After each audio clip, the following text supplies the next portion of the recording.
thoughts here on the way this is playing out, because again, I think among not just mum and dad, but plenty of others are about to support what I'm assuming you're on your way to saying. Paul, I think Australians expect when they go to a hospital that they're going to receive treatment based on how sick they are, not on the colour of their skin.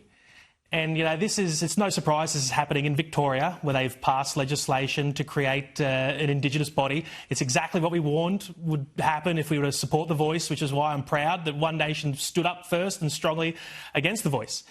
This is the kind of division we see when governments get fixated on the colour of your skin. And it's one thing that One Nation will never support. So I mean, if this is the path we go. And look, I'll give a shout out to Ricky Lee Tyrrell, a One Nation member in Victoria, who's actually come out and said she'll scrap this treaty legislation because all of this is stemming from the same rotten pool.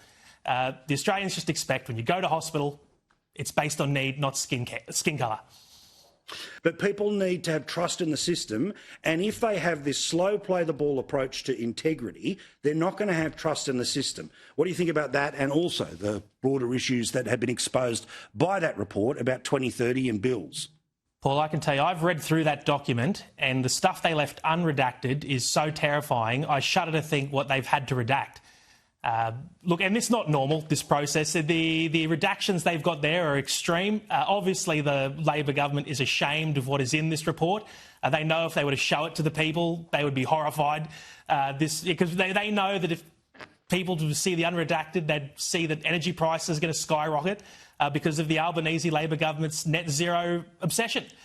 And so, look, we supported a motion to have this unredacted.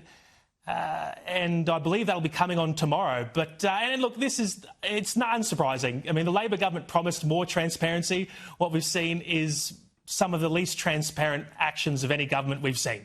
To have to use a form of identity in order to say they are over the age of 16.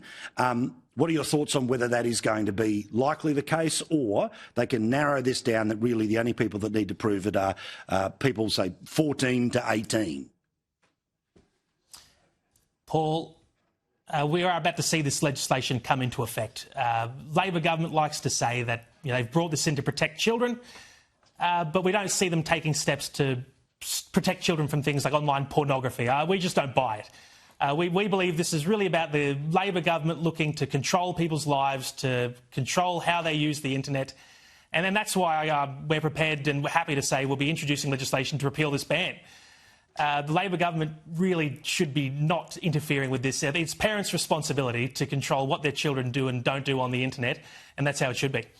Well done, mate. I think mum and dad will be very proud, including the political ones watching us in the cab right now.